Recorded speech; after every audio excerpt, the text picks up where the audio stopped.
fikih itu harus mudawwan. Saya yang sudah kecelok alim saja itu sering nggak tahu kalau itu tidak ditulis oleh ulama-ulama kita. Kayak tadi, kenapa Nabi tofa rokiban? Padahal Nabi juga yang mengajari al-ajru bi qadrit ta'ab. Andai kan Nabi tidak tofa rokiban, maka kita akan kesulitan nyari referensi bagaimana hukumnya tawaf pakai kursi roda.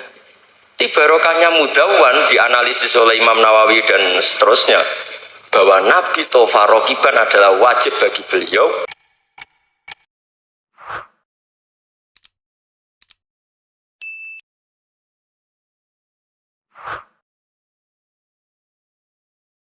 Kenangan-kenangan ingkang sae, ingkang musalsal ila Rasulillah sallallahu alaihi wasallam. Akhir-akhir ini yai sering maos kitab Maslakut Tanassub. Niki kula waos langsung halaman 3. Niki wonten Kiai Abdul Manan, wonten Gus Rosid. Niki kula gadah napa nggih? Gadah unek-unek, gadah karep supados apa yang ditanamkan Mbah Mun itu jangan sampai diriwayatkan kilan al-qila wal qal, tapi sampai pada titik mudawwan, dibukukan. Saya berkali-kali dapat sanad ini, dan itu tidak hanya saya, semua alumni Sarang, bukan hanya alumni Anwar saja, juga semua alumni Sarang karena tergabung di Madrasah Ghazaliyah. Mbah Mun ketika haji tahun 1421 dan 1422 Hijriah, niku beliau ngendikan dalam halaman 3 niku, wa qatin toba'a fi qalbi mimma fihi al-atharu thayyibah fi nafsi maka fil marrati tsaniyah bima fihi min takhmidil ainain wa mattu fiha ainayya wa qultu la ilaha illallah wa fi akhiril karat Muhammadur Rasulullah. Terus beliau ditalkin dikir sama Said Muhammad di tahun 1422. Kemudian kitab ini dikarang, kula balen malih, kitab ini dikarang, beliau hanya punya harapan, dan itu dikarang tahun 1422 sasampunipun haji. Beliau wafat 1440.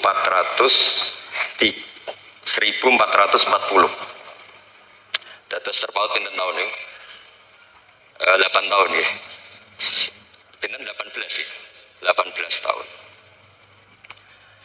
Niki kula waos nggih, betapa yang diinginkan beliau itu kesampaian. Dari tahun pinten 1421 ya sama 22, terus beliau wafat 1440, terpaut pinten 18 ya, 18 tahun. Beliau ngendikan kula maknani nggih. Niki yang sakral 20 menit. Asal Maulal Karim teng halaman 17. Saya tadi hanya sengaja bawa 7 itu angka kesayangan Mbah Mun, juga karena mengikuti Quran dan hadis selalu pakai simbol angka 7. Asal Maulal Karim.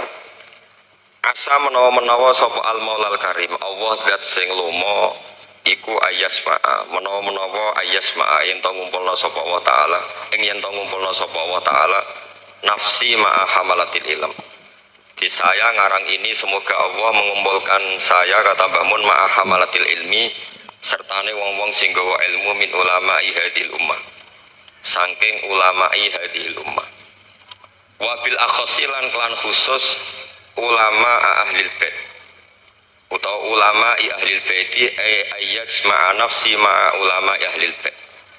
Jadi keinginan beliau, saya mengikuti talqin ini, saya mengarang sanad ini, saya mengijazahkan sanad ini. Jadi memang beliau menulis itu 3 kali, mengabadikan, mengijazahkan, talqinu dzikri, kemudian berharap itu manfaat. Dan keinginan beliau, saya ingin kumpul ulama hadhil ummah wabil akhos ulama ahlil bait, yaitu ulama-ulama ahli bait Rasulullah sallallahu alaihi wasallam, alladzina rupane wong akeh khassa kang nertemtokno hum alladzina sapa Allah wa taala bi khassa iso kelan piro-piro kekhususan la ya alamu kang ora mirsani azamataha ing keutamaane khosais sapa illallah taala sapa Allah taala. Terus keinginan beliau 18 tahun yang lalu itu tercapai juga tidak sekedar maknawiyah saja tapi secara jusmaniyah. Kalau secara maknawiyah tentu Mbah Mun itu sangat dekat dengan ulama ahlil bait maupun yang tidak ahlil bait, yaitu ngurmat santri, nasrul ilmi, tarbiyah dan seterusnya. Tapi Allah nuruti beliau tidak sekedar maknawiyah sampai secara apa? Jusmaniyah. Karena makam beliau itu di Ma'lah bukan sekedar Ma'lah, tapi benar-benar Ma'lah yang dekat Sayyidah Khadijah. Agak ke bawah ada Sayyid Muhammad, Sayyid Alawi, Sayyid Abbas. Agak bawahnya lagi Syekh Nawawi Banten. Terus agak samping ke kanan, kalau dari arah Masjid Haram itu di situ ada Dorif atau makamnya Sayyidina Kiai Haji Maimun Zubair. Jadi jampunya itu jampun rohaniyatan wa jampun apa? Jusmaniyah. Jadi ini ijazah ini berkali-kali dijazahkan Mbah Mun. Tapi mungkin sebagian alumni tidak baca, nanti lo potongannya itu buatan moco. Dan ini kalau bantu, kalau yakin, hakul yakin, dan suul yakin, Pak Sukron ini moco lebih niki. Dua ini kitab yang pergi kalau suka nih, seniki mun innalillahi wa inna ilaihi rajiun. Nang didi ngaku muridnya Mbah Mun ngarang apa bagus. Aku orang tuku ya. Tapi niki penting kalau aturaken. Ulama saya berkali-kali bilang kenangan dari Rasulullah Shallallahu Alaihi Wasallam itu harus ditulis karena hanya dengan ditulis ilmu itu abadi. Nggak boleh riwayat itu hanya berdasar karena kamu hafalan mundobit itu terus tidak nulis, tidak boleh. Kita itu punya pengalaman buruk dan itu eman betul. Gini ku fiqhul les bin Sa'ad. Al-les afqahu min Malik dari Imam Syafi'i. Al-les afqahu min Malik. Illa anna ashabahu dayya'uhu kata Imam Syafi'i. Lais itu orang paling alim, alimu Misra, faqihu Misra. Itu kalau debat sama Imam Malik itu berjilid-jilid. Tapi ashabu Malik itu lebih peduli terhadap pikiran-pikirannya Imam Malik. Sementara ashabul les itu enggak. Sehingga enggak ada madhabnya hilang. Jadi nasib ulama yang madhabnya hilang itu Les bin Sa'ad. Kemudian Sufyan bin Uyainah, ini semua gurunya Imam Malik. Sufyan As-Tsauri juga gurunya Imam Malik, gurunya Imam Syafi'i. Nanti nasibnya Mbah Mun kalau tidak ada yang mentadwin, membukukan, akan seperti itu. Karena orang akan menafsirkan tidak dengan panduan guru-gurunya ila Rasulullah Shallallahu Alaihi Wasallam. Saya masih ingat ketika ini betapa luar biasanya Mbah Mun tentang tafsir. Seperti yang dikatakan Gus Rosid tadi, Mbah Mun itu putra Mbah Zubair, tapi ngaji sama orang ahli tafsir, ahli Quran, ini Sayyid Alam. Sehingga Habib Salim Asy-Syatiri itu punya karangan ya tentang tafsir, namanya An-Nafahat Al-Haramiyah atau Al-Fawaid Asy-Syatiriyah. Kalau ada kitab sekitar 2 jilid. Mbah Mun itu dulu ngajar kita Faidul Khobir fi ulumil Quran, fi ulumit tafsir. Rian ngajar seminggu 2 kali di MGS. Ini Pak Supron ya termasuk alumni MGS, berarti pernah sekolah berapa kali diulang Mbah Mun? Seminggu 2 kali. Seminggu 2 kali. Khatam. Kata kok khatam enggak boleh. Jujur itu baik. Jujur itu baik. Nah, barokahnya mudawan, saya beri contoh satu, betapa resikonya andekan ilmu itu tidak mudawan. Ya kayak Khawarij itu orang yang ibadahnya khusyuk, tapi itu kecelakaan bagi sejarah umat. Sampai Nabi ngendikan syarru hadil ummah, al-khawarij syarrul khalqi wal khaliqah. Orang Khawarij itu buruk-buruknya makhluk ini kan, sabda Rasulullah Shallallahu Alaihi Wasallam. Karena orang Khawarij itu menganalisis nubuah itu dengan pikirannya sendiri. Bukan dengan pikiran sing mudawan musalsal ila Rasulillah Shallallahu Alaihi Wasallam. Saya beri contoh yang paling gampang. Ketika Nabi Fathu Mekah itu kan corong Jawa kudune kaul itu semangat tawaf. Tapi Nabi unik, semua sahabat itu tofu mus'atan, semua tawaf secara jalan kaki. Padahal kayak apa kita diusir dari Mekah, kayak apa kita meninggalkan Mekah secara tidak terhormat. Mestinya Fathu Mekah yang diperjuangkan mati-matian itu menjadikan hal yang luar biasa. Dan kita punya kaidah al-ajur bi qadrit ta'ab, bahwa pahala itu sesuai tingkat kesulitan. Tapi Nabi itu unik, semua sahabat itu tawaf jalan, tapi Nabi itu tawaf rakiban. Nabi dengan santainya naik unta, kemudian beliau tawaf. Itu andai kan tidak ditadwin, tidak dibukukan oleh ulama-ulama, termasuk Imam Nawawi yang ngarang Majmu', maka orang Khawarij atau yang sejenisnya, nggak usah diterjemah garis keras atau garis apa nanti sensitif, pokoknya Khawarij dan sejenisnya. Dan itu di Mekah, jadi kamu jangan ngait-ngaitkan dengan Indonesia. Itu mesti menafsirkan kok enak Nabi lengas-lengas numpak unta sing liyane mlaku. Tapi barokahnya tafsiran ulama itu dibukukan.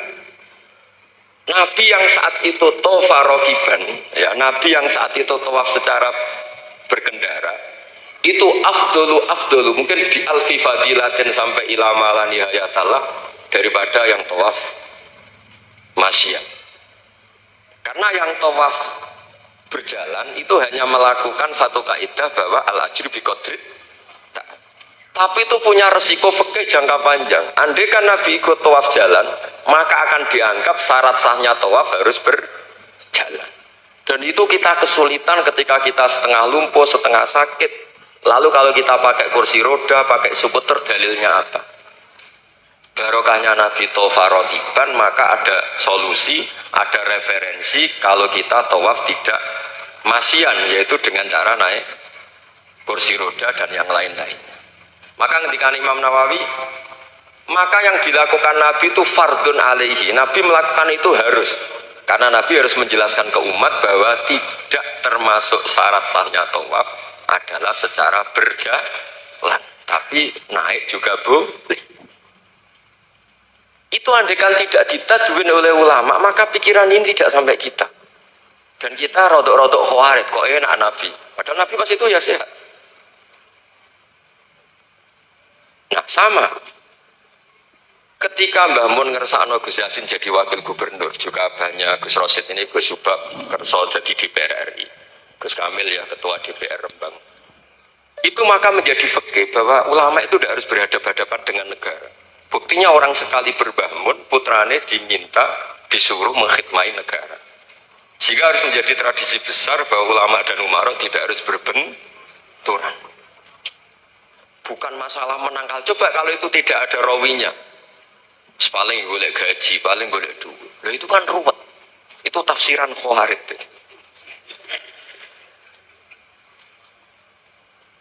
Jadi loh, saya itu punya sanad mutasil, saya berkali-kali ketemu abahnya Gus Rosid, beliau juga guru saya, Gus Subab, semuanya. Itu ketika beliau menolak, itu Mbah Mun maksa. Gus Kamil dulu pertama disuruh jadi DPR, ya menolak, sampai pernah transit di dalam saya di Jogja itu 3 hari. Dan Mbah Mun akhirnya sampai duko, harus mau. Tapi lama-lama kita tahu bahwa beliau ingin menyelamatkan Indonesia, bahwa Indonesia nggak perlu dipertentangkan antara ulama dan umat. Itu harus terus, karena kalau kita ingin versi tertentu pasti Indonesia itu chaos itu ya chaos lah, huru hara. Kalau huru hara terjadi safkut dima, pengaliran darah, yang dosa kita. Makanya Mbah Mun sering cerita ke kita, saya tidak pernah bilang saya ke kita, semua santrinya levelnya sama, karena sama-sama dengar, bedanya lali beeling gitu dong, sampai paham sama tidak paham gitu dong. Sebetulnya saya ingin bilang saya, karena saya berkali-kali khasoni bidzalika syekhuna, tapi kita semua sama-sama mutawatir sama. Fiqhus siyasah atau fiqhul imamah atau fiqhul khilafah, terserahlah bahasa sampean. Itu juga harus diwariskan. Sehingga dulu sampean tak ceritani, dulu yang semi-semi Khawarij itu ya sudah banyak. Wah, Nabi itu harus ngomong akhirat terus, masa Nabi jabat. Oke, dari segi jabatan itu duniawi, kesannya buruk karena jabatan itu duniawi. Tapi kalau dibalik, atardo ayyaku nasolihu tahta yadidz zalim. Kowe ridho kalau orang-orang yang nggak sholat, gak cewek, gak istinja, mimpin wong soleh. Mesti harus dibalik, harus membolehkan orang soleh yang mimpin orang dolim, jangan dibalik. Wong soleh pokoknya masjid kabeh, wiridan kabeh, dipimpin wong dolim hanya karena kamu mengharamkan politik. Jadi orang itu harus ngerti. Makanya ketika beberapa nabi itu harus kita tahu, ada nabi yang ngaji terus kayak Nabi Yahya, Nabi Isa. Ada yang nabi yang seumur-umur itu jabat kayak Nabi Dawud, Nabi Sulaiman. Kamu boleh meniru Nabi Dawud, Sulaiman jabat, tapi nggak boleh meniru istrinya 1000. Itu 4 saja masalah gitu. Sitok wis kudu pegatan ya gitu. Rai-rai gak meyakinkan ini satu aja sudah. Tapi itu tidak saya loh.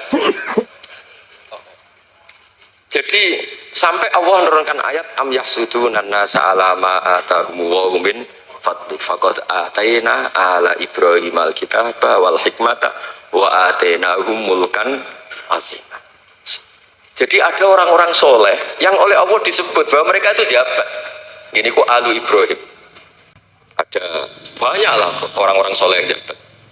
Mereka adalah orang-orang yang tak kasih kitab, tak kasih hikmah, tapi ya wa atainahum mulkan azim. Nah, ketika Mbah Hashim dia putra Gus Wahid jabat. Dulu Mbah Wahab Hasbuwah dia anak Gus Wahib juga jabat. Mbah Mun punya putra Gus Bab, abahnya Gus Rosyid dulu ya di PRRI. Gus Yasin wakil gubernur. Ini kita sebagai muridnya Mbah Mun bukan melihat urusan jabatan, urusan bahwa kita ikut berbakti sama negara. Makanya ketika Mbah Mun kapundhut hari Selasa tanggal 5 Dzulhijjah, itu saya masih ingat betul. Ketika itu saya di dalam ada Gus Subab, ada Gus Naji, ada Gus Kamil, ada semua lah. Itu mereka itu kelihatan apa ya, masih nggak sadar kalau abahnya wafat. Kelihatan senang. Senangnya itu karena mereka menyaksikan betapa yang diinginkan Mbah Mun itu kesampaian. Beliau-beliau ini cerita, Mbah Mun itu cerita gini, Cung, aku nak mati Jumat berarti aku wali. Nak mati Selasa aku ya wong alim. Jadi berarti beliau itu milih jadi orang alim. Jadi dia rileks. Terus ada beberapa apa ya, uang lah atau apalah. Kata beliau sama Gus Subab, bilang ke Gus Subab, bab ya aku nak teko balekno, nara teko bagi ning anak-anak. Jadi semua dipersiapkan.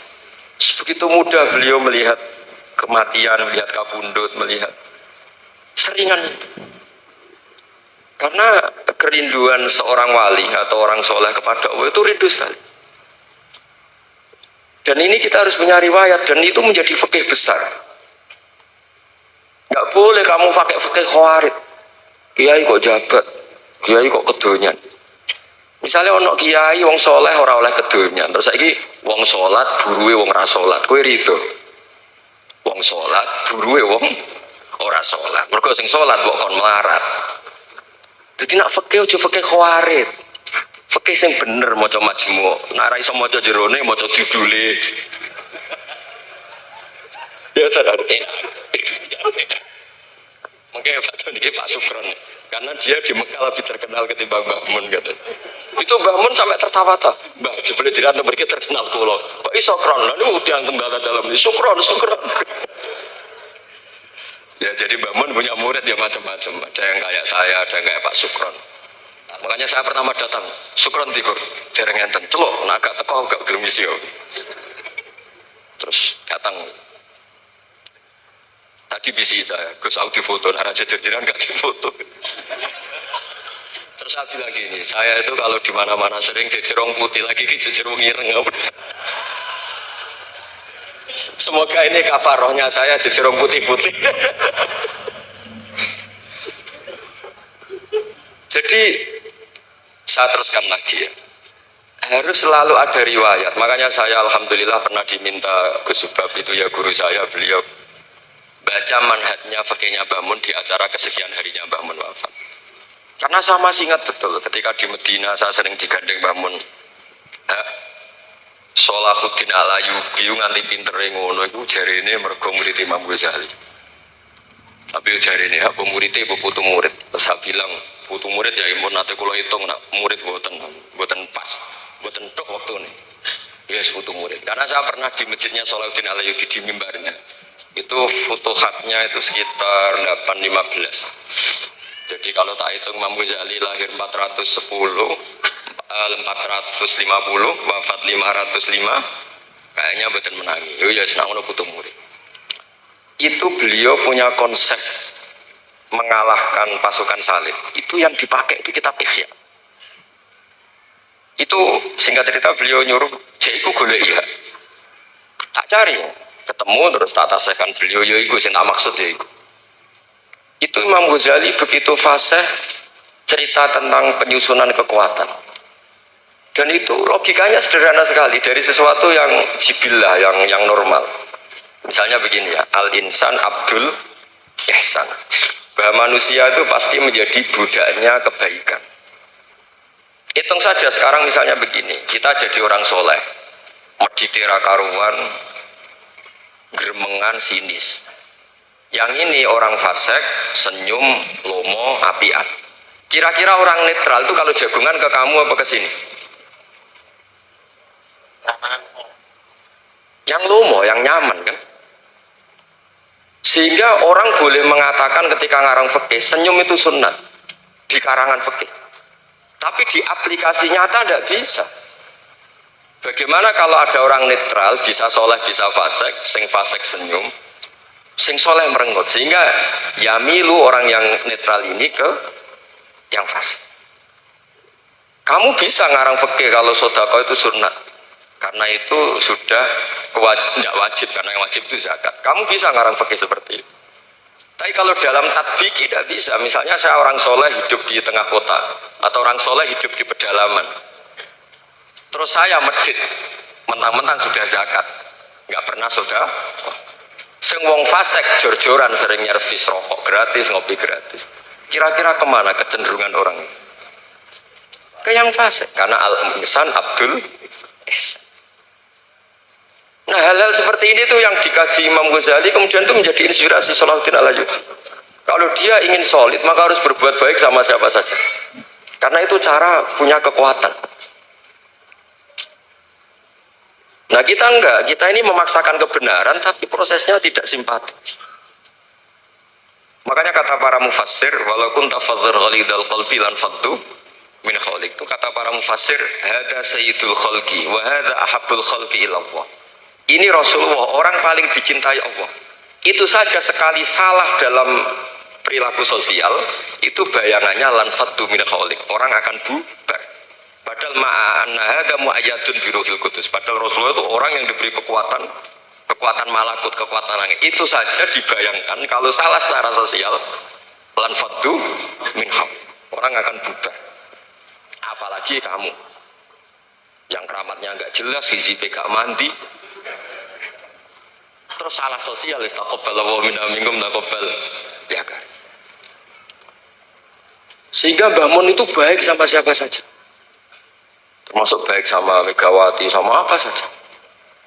Bahkan beliau sebelum haji sempat ketemu Megawati, dan beliau sebelum itu ya pernah bilang ke saya, ke kita lah, ke kita, aku ketemu Bu Mega dan Indonesia aku damai.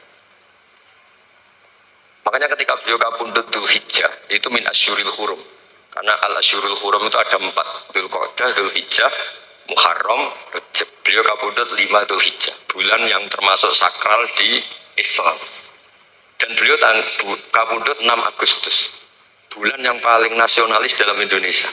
Jadi Allah memilihkan beliau bukan sekedar tempatnya di Ma'lah, tapi pakai bulan yang paling sakral sesuai konteks masing-masing. Dalam religius Dzulhijjah itu sakral, dalam nasionalis Agustus itu sakral. Kayak apa Allah memilihkan beliau? Makanya ini saya cerita ya, saya mungkin 10 menit lagi, sama santai aja, ini nggak ganggu lama-lama supaya nggak ribet. Makanya di antara yang ditulis beliau tentang jabatan, tentang jabat. Nah ini cerita saja. Beliau menulis, feeling tuh orang sekarang halaman 37. Nanti kalau yang nggak paham ngaji sama Pak Sukron, sudah tak ijazahi tadi. Kopin tuh.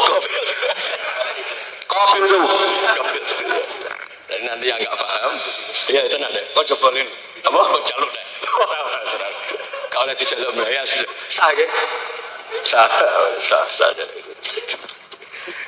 Ini konco kula mulai teng sarang ngantos nate foto-foto tegar kula tanggal 3 Syawal. Ini Pak Sukron nih. Gus, kowe nak dadi kiai jogeman koyo aku. Tak pikir apa? Ceritanya gini Gus Rosid, dia itu kiai, mungkin kiai debutan. Dia dengan santainya cerita, man soma Ramadan summa addu'ahu sittan min Syawal faka nama somat daro kullah. Jadi puasa Ramadan kemudian puasa 6 hari Syawal maka seakan-akan puasa setahun. Singkat cerita ada orang lugu puasa tanggal 2 Syawal puasa. Soal Pak Sukron pas kiai ini rokok. Terus kata orang lugu tadi, getun Pak aku anut jenengan. Jebule jenengan gak poso. Saya bilang, lah opo ke dalil kono barang lah opo. Dalil liyane ya kena. Tapi itu kearifan, menurut saya dia cerita itu kearifan, maka ini warning ya. Siapapun yang ngiyai jangan dalil sesuatu sing ra iso nglakoni. Ora ini ilmiah gak apa-apa. Lho kula lah ora pati wani dalil sing ngoten-ngoten ora wani mergo wong santri sarang bebas ora usah tirakat bebas. Mon ping 6. Tambah lebih 6. Dari bapak setahun 44 sampai. Memang ini didikan sarang yang keterusan. Mbah Mun itu kan mengharamkan santri tirakat. Iya. Jadi santri ora usah tirakat. Santri sarang ora usah tirakat. Mondok sarang tok iku tirakat. Wong yo banyune wasit. Kadang ape ning WC ya iku ning lembang-lembang. Wis banyu asin nggone sesekan ra di duweke wis semua tenan. Jadi ra usah tirakat wis istirahat. Jadi saya ulang lagi ya. Al-fiqhu, fikih itu harus mudawwan. Saya yang sudah kecelok alim saja itu sering nggak tahu kalau itu tidak ditulis oleh ulama-ulama kita. Kayak tadi, kenapa Nabi tofa rokiban? Padahal Nabi juga yang mengajari al-ajrub bi qadrit ta'ab. Andaikan Nabi tidak tofa rokiban, maka kita akan kesulitan nyari referensi bagaimana hukumnya tawaf pakai kursi roda. Barokahnya mudawwan dianalisis oleh Imam Nawawi dan seterusnya bahwa Nabi tofa rokiban adalah wajib bagi beliau untuk memberi pelajaran bahwa itu sah. Coba kalau nggak ada penjelasan itu, mungkin orang menduga-duga Nabi ku piye dipek menangi dewi, khawarit sama nanti pikiran. Dan itu harus ada yang mudawwan. Sama seperti Nabi Daud, Nabi yang jabat, Nabi Sulaiman, Nabi yang jabat. Supaya jabatan itu tidak tunafis solafiyah, bahwa jabat itu tidak berlawanan dengan kesolehan. Katanya banyak orang soleh yang jabat. Tentu yang nggak jabat lebih banyak. Isra tak belo. Sekolah Pak Sukron ya soleh tapi bukan jabat. Cuma soleh sampai kuat ngantek kapan ya orang roh. Nah sini yang halaman ini terakhir, masih 7 menit, 37. Hada summa idza nazarna ilal adarisan. Kalau baca Bismillahirrahmanirrahim.